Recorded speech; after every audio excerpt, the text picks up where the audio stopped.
Hello, I'm Hallee Bridgeman, and this is the Whole Food, Real Food Thanksgiving series, and right now we're about to make some pie. So normally I would separate this into two separate videos, and we would do a pumpkin pie and a pecan pie video. However, I am in 2.5 hours away from dinner being served to my guests, and I need to get these pies in the oven. This was supposed to be done yesterday, but my day totally got away from me.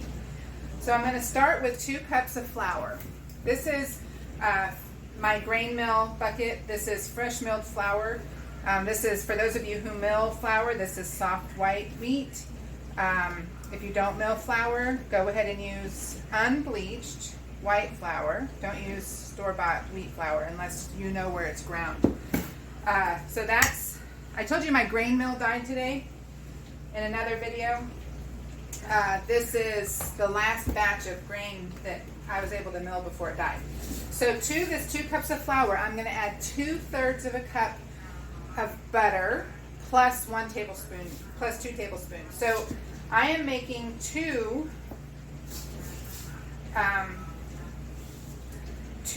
pie crusts.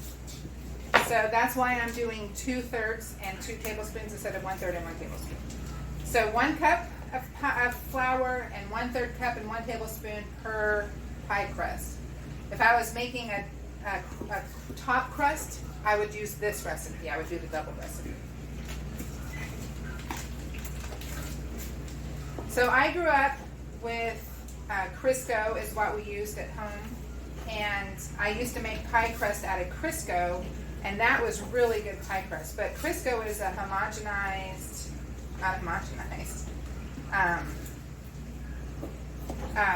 now I'm stuck on milk. Crisco is a oil that we don't use. Now the organic Crisco is a palm shortening, and palm shortening is something that I do use when I want a Crisco-like substance. However, my experience has been that it does not make good pie crusts. So the pie crust doesn't hold together well, and I'm using a teaspoon of salt, by the way. I don't like the flavor of them with the palm shortening, so I use butter, and butter has worked perfectly well. So what I'm going to do is, in my food processor, I'm going to chop it. This is cold butter, by the way. You notice that it was hard and not soft. If it was soft, it wouldn't do this. Okay, so now what we have is kind of sandy looking substance. And now I'm going to add ice cold water. I should have had the ice water prepped, and I did not.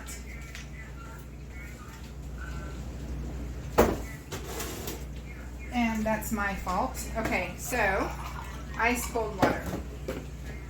And what I wanted to do is form a ball. So I'm going to add ice water, and it's really, what it works out to be is like 3 to 4 tablespoons of water.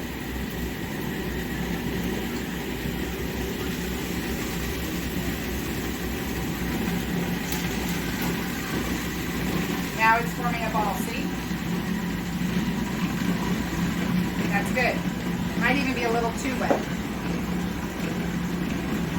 Yeah, it's a little too wet. I'm going to put some more flour in there.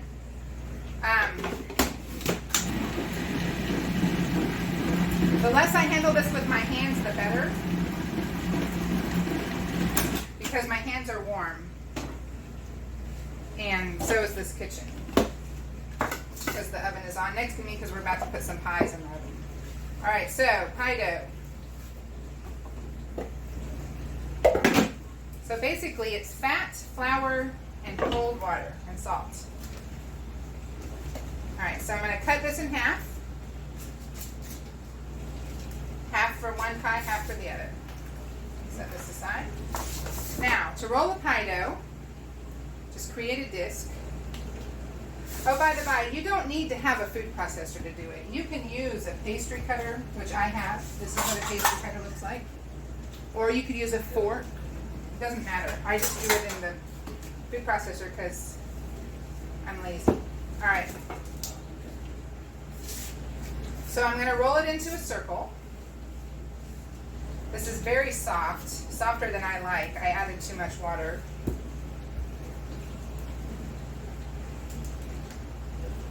Okay, so now I want to show you, I hope you can see, how it's wider than the base of my pie plate, because I needed to come up the size of the pie plate too. So I'm going to fold it into a quarter and put my pie plate down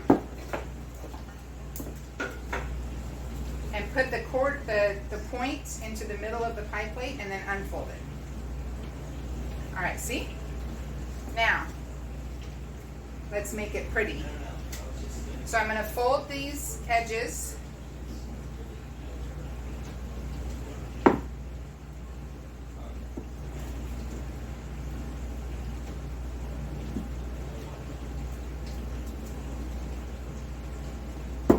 Okay, now, thumb and forefinger, finger, knuckle, like this. And I'm going to pinch them together like this.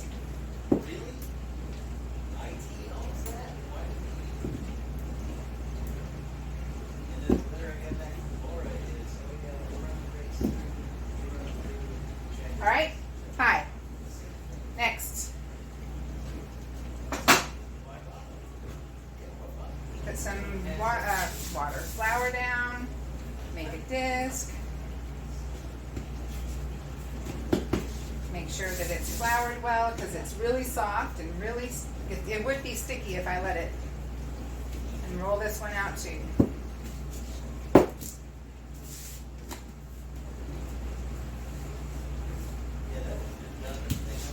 So the butter is in little pieces. If you could see it, if you were here, you would be able to see the flakes of butter inside the dough. And what that's going to do is kind of explode as it heats up, and it's going to make the dough very flaky. And that's what makes a really good pie dough. It's exploding butter. Okay, so pie dough number 2. And let's fold this out and crimp this edge and make it pretty.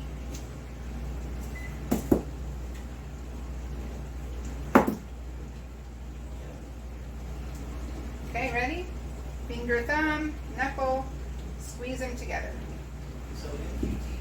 It is truly this simple. You don't need to buy refrigerated pie dough. This is how quick and easy it is. Okay, pie dough, pie.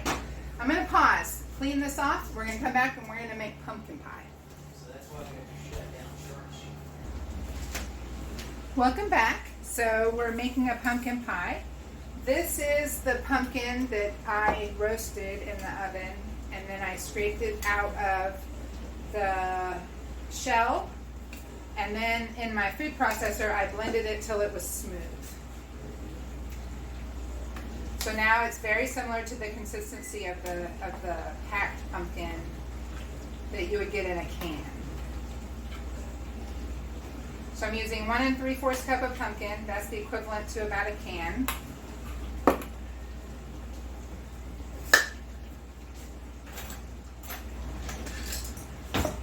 And to that, I am going to add 2 eggs.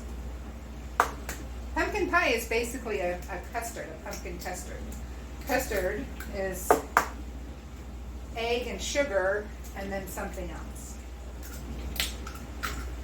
So this is one with pumpkin milk. So to that I'm going to add 2 tablespoons of sugar.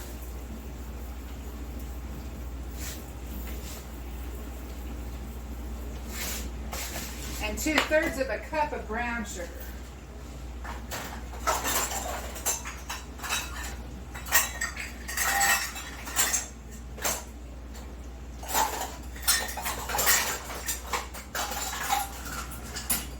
Clearly I was prepared. So if this was just my family, I would do honey instead of brown sugar. However, I have honey in the cheesecake, and I have honey that will be going into the pumpkin pie.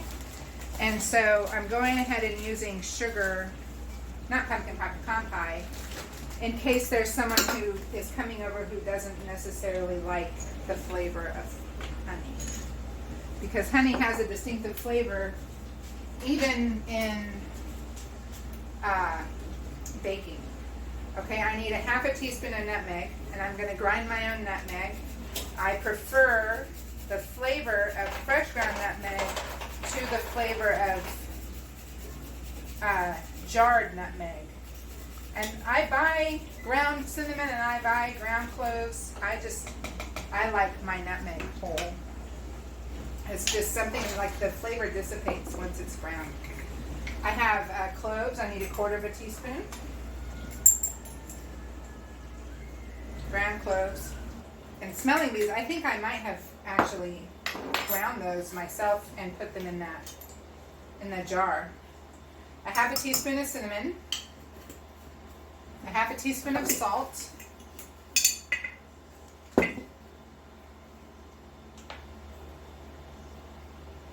And that's it. I'm going to stir now. I'm going to mix up the eggs, pumpkin, and spices and sugars.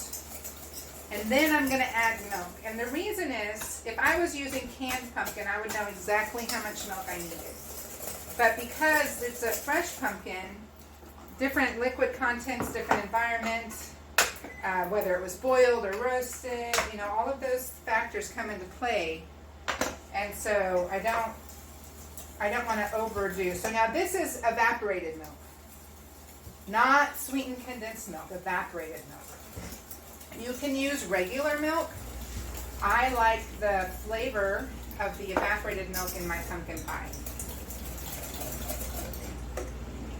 So this is the custard. I'll show you, the spoon for the pumpkin. Oh, here it is.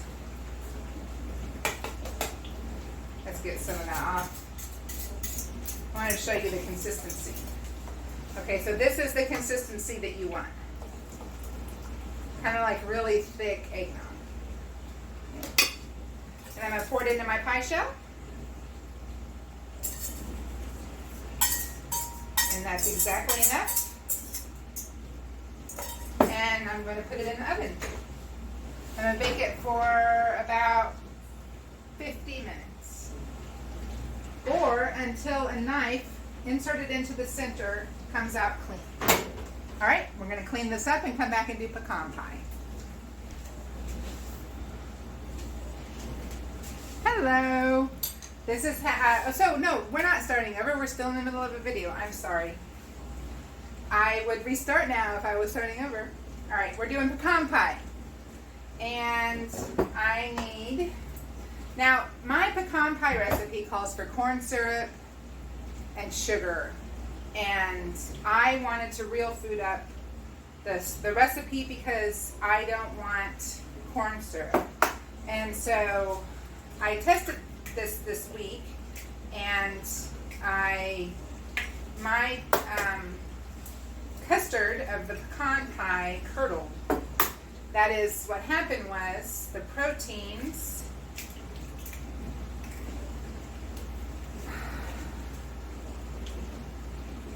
were put together, then they cooled, and then in the oven they heated up and they stretched out, and then they sprung back together, and that made like the lumpy custard, and it caused like this syrup at the bottom. The flavor was amazing.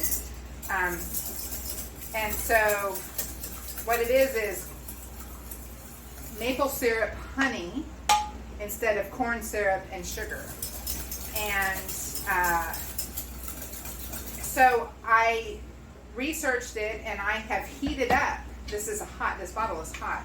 Heated up the honey now, or rather the corn syrup. I'm tired. Heated up the maple syrup so that nothing is hitting anything cold. So, and that way it will maybe not curdle, hopefully. So this is warm maple syrup, 1 cup, going into the eggs. 1/3 of a cup of melted butter. And then we're going to do 1/2 cup of honey.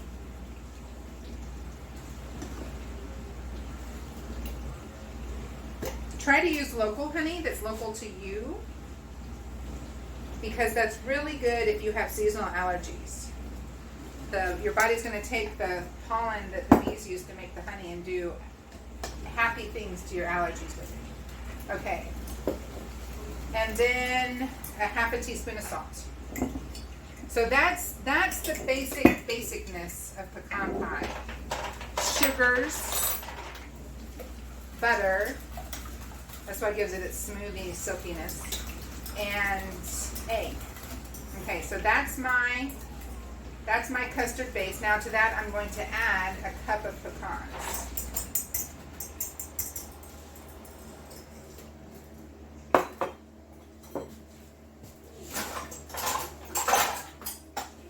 Now I do pecan halves.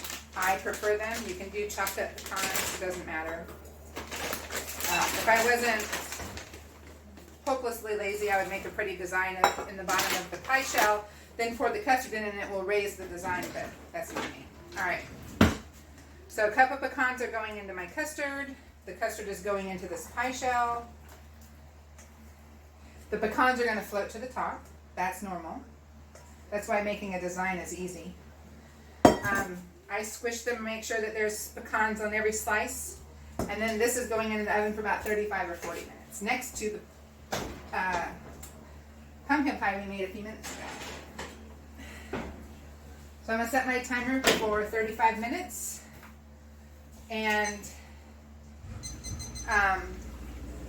then I'll check the pecan pie and the pumpkin pie, because it's been about 10 minutes since I put that in the oven. Okay? And I will come back and we'll make a wild rice stuffed